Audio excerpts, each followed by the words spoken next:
Get your own attorney, get your own legal advice. But if you have a subpoena issued to you, don't ignore it, but you have other steps that you can take before you have to comply.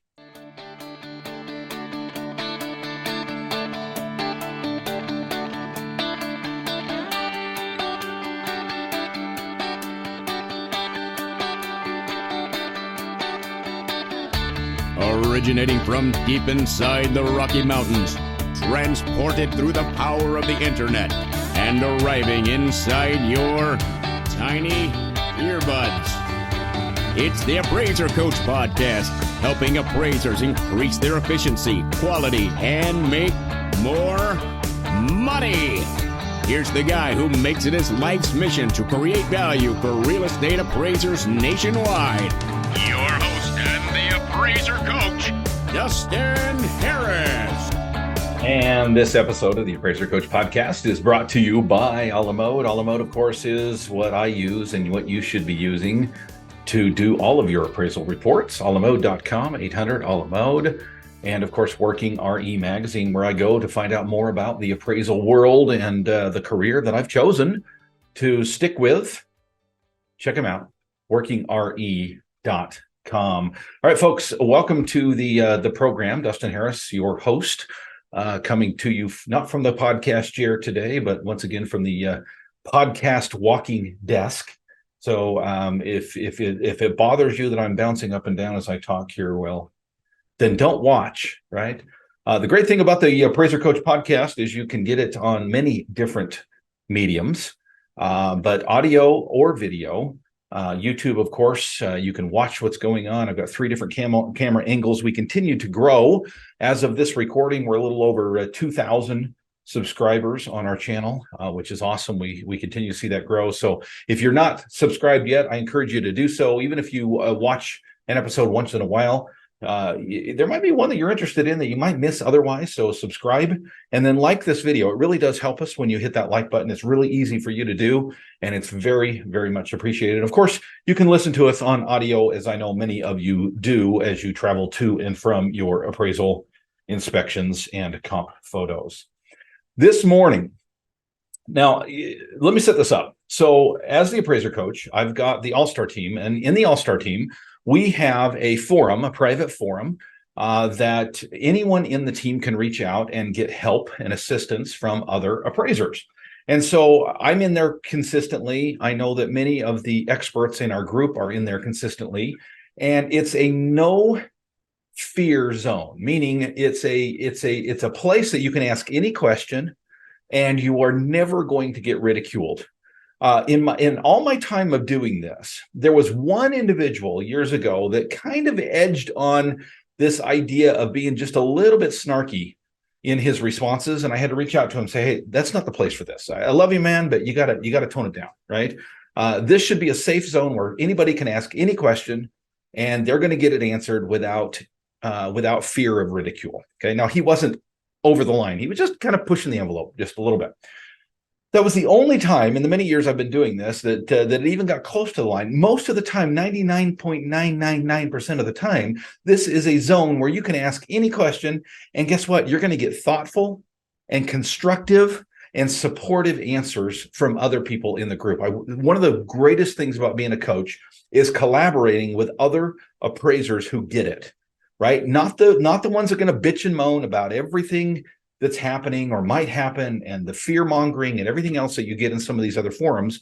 In the Appraiser Coach All-Star team, you don't get that at all. So with that set up, this morning, somebody asked a question, and I, for anonymity's sake, I'm just going to paraphrase, but basically he said, listen, I did an appraisal for a refinance here a couple of months ago, and I got a call this morning from an attorney who said that he is going to subpoena me and wants me to testify in court regarding this particular report.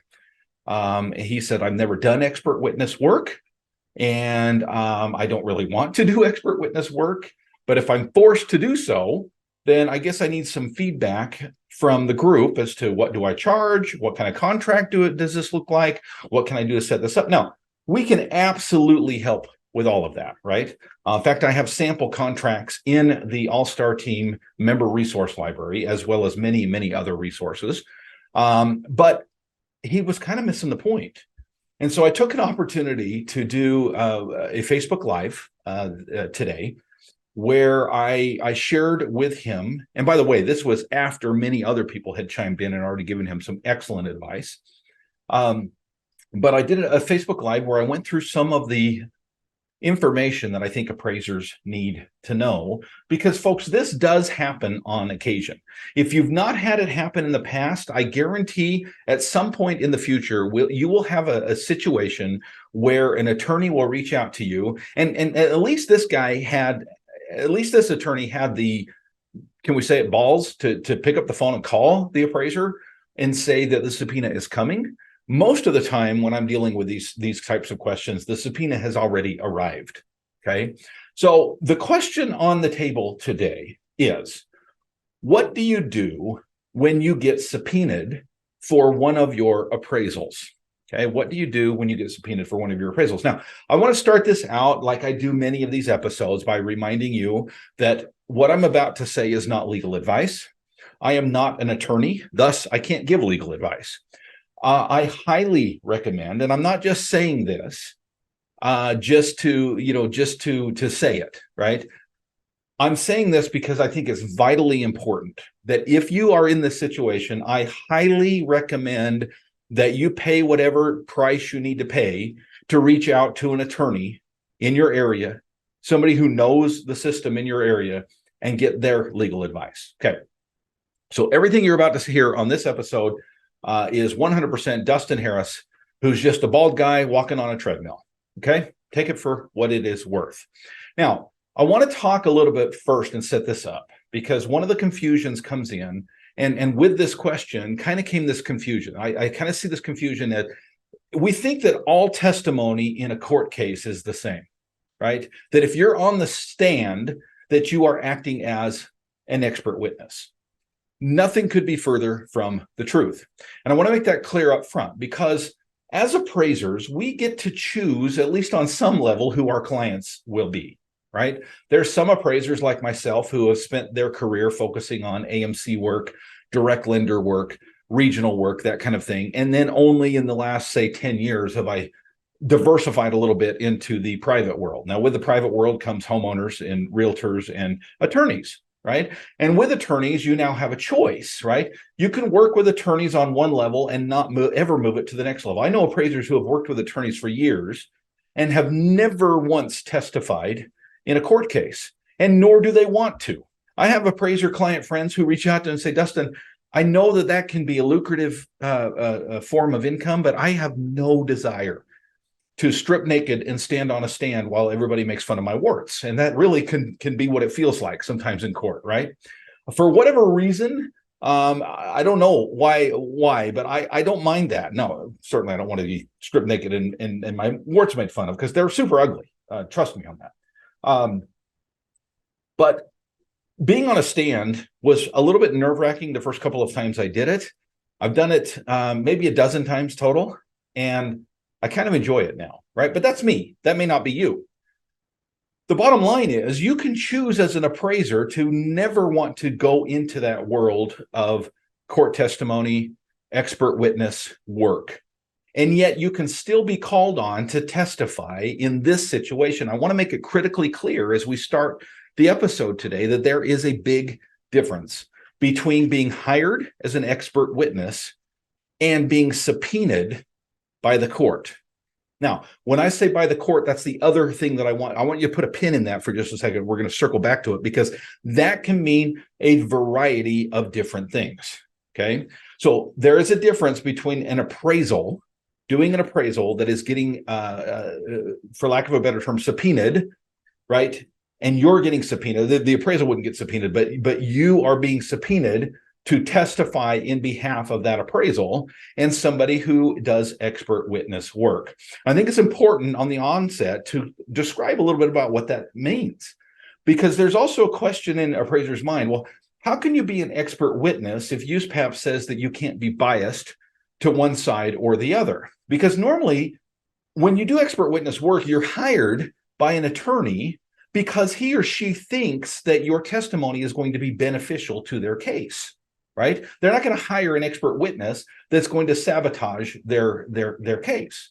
They're going to pay you big money to prepare, to get ready, right? To maybe even practice the types of questions that might come at you, and then to go to the courthouse and maybe sit in the waiting area. And yes, I do get paid when I'm sitting in the waiting area. That's part of my contract.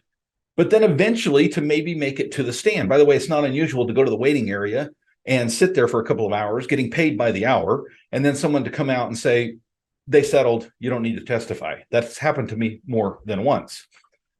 But eventually you might end up on the stand. And the purpose of that is because the attorney that hired you is going to ask you the questions that he or she feels like you can answer honestly and that it will be beneficial to their case. Now, they always run the risk whenever you have an expert witness that there's going to be the other side, right? The other attorney on the other side who will cross-examine. And that's when things get a little bit dicey, right?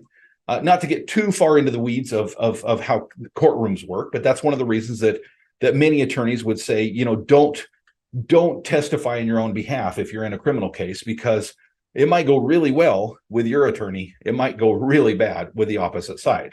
Okay. And so you, as an expert witness, you're hired to, whatever it is per hour, it's not unusual for people to ask 200, 250, 300, 350, even more for expert witness work. But your role is to be honest, to answer questions honestly, even if it doesn't favor those that hired you. Okay. But typically they're not going to put you on the stand because you've already gone through that conversation. Now, I could tell you another story another day when I was hired to be an expert witness, when I warned the attorney of what I was going to say if he asked a specific question that was not favorable to his case, because I've got to be honest. And that was the first question he asked me on the stand. Anyway, another story for another day. But the bottom line is you are being hired as an expert witness. Now, where the confusion comes in a little bit here, in the distinction between being subpoenaed and expert witness, is most of the time, expert witness testimony comes after an appraisal. You've done an appraisal on the property that you now testify of in behalf of, right? And talking about. The same is true with a subpoena. And that's where the confusion comes in, because if you get a subpoena, you're also testifying about your appraisal, right? But there is a big difference between being hired to testify about a property that you might have done some valuation work on, and having done some valuation work on, such as my friend on the All-Star team, who had done a refinance and now is being subpoenaed to testify with regard to that refinance. What do you do, folks, when you receive a subpoena? Do you have to listen? Do you have to testify? Do you get paid to do that testimony like we talked about it? Let's call it $300 an hour. I'm going to answer all of those questions when we get back from the break. But first, I want to remind you that we're sponsored by a great company out there called Alamode. Of course, you've heard of Alamode. Alamode is the leader in the world as the best, most profitable, most efficient report writing software for residential appraisals in the world, folks. You need to check out Alamode. Why? Because if you are with any other company, you are not being as efficient as you possibly can be. Now, with the slowdown, some people have thought, well, do I want to continue to pay the bill to Alamode when I could probably find cheaper software out there? My advice as a coach, folks, is it comes down to efficiency, right? Every month, my subscription to Alamode is paid for and then some in the ROI, the return on my investment. Check them out by going to alamode.com, or you can pick up the phone and call them at 800-ALAMODE. Of course, Working RE, get an email probably once, maybe. I got one this morning, maybe twice a week, because I signed up for their free newsletter. Now, what does that mean? That means when something is breaking, when something is new, when something is important in the appraisal world, they will let you know. You don't have to monitor all of these channels to find out what's going on in the appraisal world, because Working RE does it for you. Folks, if you've not signed up for their free blog, you need to go to their website, workingre.com. Wait a couple seconds, wait for the box to sign up, put your email in there, and you will be subscribed. Again, workingre.com.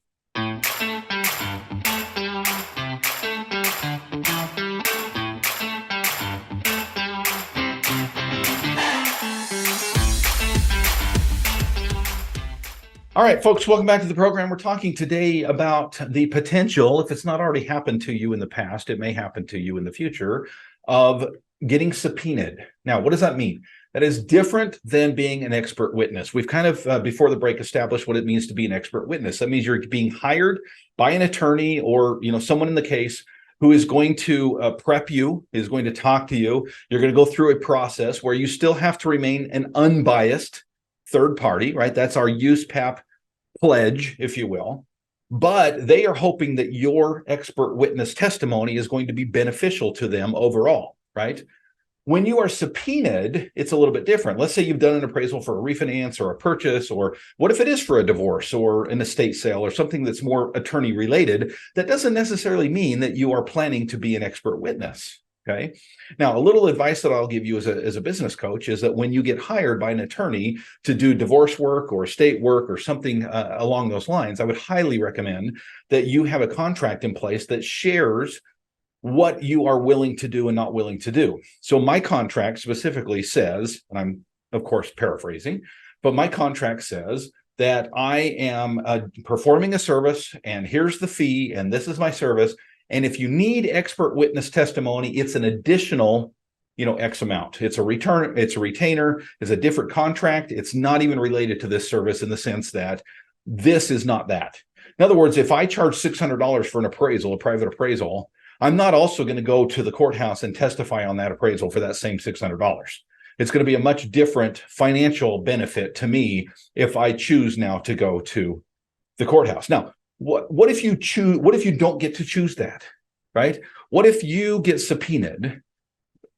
What do you do then? Now, I want to break this down a little bit, okay? Now, I'll be honest with you. This is where things get a little bit fuzzy for me. I think I kind of understand it. There might be better experts out there, and I would highly recommend that you comment below on the YouTube channel. I'm just going to share with you my ignorance right up front. Okay. I don't fully understand who has the right and who doesn't have the right to subpoena, but I do know this, that attorneys, at least in the state of Idaho, and I know many states and maybe all, attorneys can send out a subpoena. Okay. An attorney sending out a subpoena is not the same thing as a court, specifically a judge sending out a subpoena. There's a difference. Okay, so this is what I see happening, and I think this is what happened in my friend's case. What I see happening is that attorneys are trying to get something for nothing. What they're trying to do with the subpoena is they're trying to get your expert witness testimony without paying for it. Essentially, they're trying to get you to testify in a case that they think is going to be beneficial to them without actually paying you for your expertise. And so that's all well and good, Dustin, but okay, that doesn't help me when I get the subpoena. What do I do when I get that subpoena? Because, hey, it's a subpoena, right? If you've ever been subpoenaed, and I have several times, right? It's not fun. It's not a fun experience. It's an emotional and an adrenaline drain when you go to the door and someone says you've been served. And you're like, oh shit, what is this? Right? I mean, apologize for the language, but that's really what goes through my head. Like, what in the world did I just get handed? And it's not a fun experience. Okay. So in that sense, it's a little unfair. In that sense, I'm already going to be a little ticked off at whoever sent me the subpoena. Okay. So again, I want to start this by saying, get legal advice. That's the best advice I can give you. If you are subpoenaed, get legal advice. And I know you're saying, well, Dustin, I want to pay an attorney to give me legal advice, right? But I highly recommend, in this case, because of Dustin Harris's ignorance and because you might have some ignorance as well, that you get the advice of an expert that knows what they're talking about. Okay. But I do know enough about these things to say this. First of all, do not ignore the subpoena. Okay. I know that sounds like a silly thing to say, but I think that can be a temptation because of the things that I'm about to say. Okay. Just hold on to that for a second. Because of the things I'm about to say, there is a chance that you might say, well, Dustin Harris said that this subpoena is worthless. So, why should I even respond to it? First of all, I'm not saying that in any way. But second of all, I highly recommend that I highly recommend that you do not ignore it, because one of the worst things you could do is to ignore a subpoena. I think you need to respond to the subpoena, and you need to respond quickly. Okay. Now, here's my unexpert advice, unofficial, non-legal A bald guy on a treadmill's advice to you, okay? If I received a subpoena today on an appraisal that I did not have a contract under to be an expert witness, the very first thing that I would do is to reach out to the attorney that sent me the subpoena. And I would say, hi, my name is Dustin Harris. You just subpoenaed my work. I want you to understand that, of course, I will comply with a subpoena, but a couple of things are going to happen. The first thing that I would like to do is offer my expertise as an expert witness. I would like to work with you. Here's my retainer. Here's my per hour. I do this on a regular basis. It's a service I provide, and I want to offer that to you rather than go through this subpoena process. I'm offering to you to be an expert witness. Okay. Now, sometimes you don't have that choice because of the client, the original client. Okay. Keep that in mind, right? If they want to specifically subpoena a specific report, you've got to be careful about your client confidentiality. And I'll talk about that in a second as well. But the first step I would take is to reach out to the attorney and offer my services as an expert witness. Barring that, meaning they consider that and they say, no, it's cheaper. I mean, they would never say this out loud, but it's cheaper for us just to subpoena you. I would make it clear, right, what kind of witness that you will be then. Because there's really a difference between being an expert witness and what is sometimes referred to as a fact witness or a percipient witness, okay? And that's a legal term that basically, let's just use the term fact witness for a second, okay? A fact witness, by the way, one of my mastermind students calls it a hostile witness, okay? I don't know if I would use that term, but I think it's a good explanation, right? That, hey, I'm willing to be a witness, but I'm not here because I want to be. I'm here because the law requires me to be, and thus, I am going to be that kind of a witness, meaning I'm going to answer your questions. I will be honest. I will be truthful, right? But it will come with no preparation. It will come with many unknowns. In other words, what you're trying to do is give them a value proposition, give the attorney a value proposition, that it's going to be in their best interest to hire you as an expert witness, because otherwise it's a crapshoot. And guess what? No attorney worth his weight or her weight in gold wants to know or wants to have that crapshoot on the stand. No attorney wants to be surprised, right? I watch enough Law and Order to know that the last thing an attorney wants is, I don't really watch Law and Order, but the last thing in the world that an attorney wants is surprises, okay? And if it were me, I would just make hints that that may be the case, right? That I will be there. I will answer all the questions. I will answer them truthfully, but it's a crapshoot. It's an unknown because you don't know what I'm going to say. Now, here's the other thing that I would not say to them necessarily. I might allude to it, but I would not say this to them, but I will say it to you. I guarantee, folks, if I'm going to be a fact witness, if I'm going to be subpoenaed and get paid nothing, or maybe a small, some states, they require a per diem, right? And it's very, it's almost like minimum wage, right? Consider that. They might require that they pay you, $50 for the day that you spent, at the courthouse. But it's going to be minuscule, and you're going to lose money over not being there, right? Because you're not going to be able to do other appraisal work that you could have been doing otherwise. I would, in my opinion, make sure that the attorney understands that this is, I'm coming. I don't want to be there. I've got other things to do, but I'm a good citizen and I'm going to show up to court if I'm subpoenaed. Okay. But here's the thing, folks, I would do zero preparation. I would not bring my report unless I was required to do so.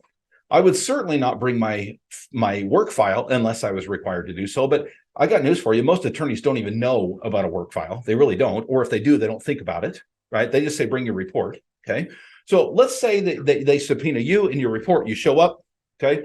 These are the kind of answers that I'm going to give in that situation where I'm not being paid as an expert witness. Yes. No. I don't recall. I don't recall that either. I'm sorry, it's been 1.5 years since I did that appraisal. I don't recall. Yes, that does look like my signature. No, I don't know why I chose comp number 3. It's been 1.5 years ago and I don't remember. I'm sorry, I can't recall. I did no preparation before I came here. Those are the kind of answers that you're going to get if after all that process, if you're still unwilling to hire me as an expert witness, those are the kind of answers that you're going to get. Now, my guess is if an attorney is smart, she's going to say, yeah, okay, maybe I should hire this person. Now, If they choose not to do so, let me give you another motion that you can move forward on. And the motion is that you file a motion to quash the subpoena. Okay, that means basically you're contacting the judge. Quash is spelled, by the way, Q-U-A-S-H. Okay, not squash, quash. It's a legal term. Again, you're going to quash the motion, or you're going to file a motion to quash the subpoena.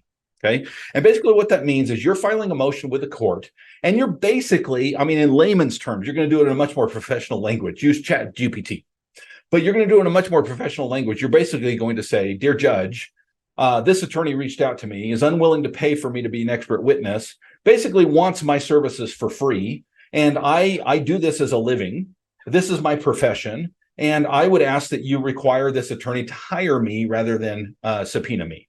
Okay, I would say 9 times out of 10, my experience with other clients that I've coached that have gone through this process, 9 times out of 10, the judge does actually quash the subpoena.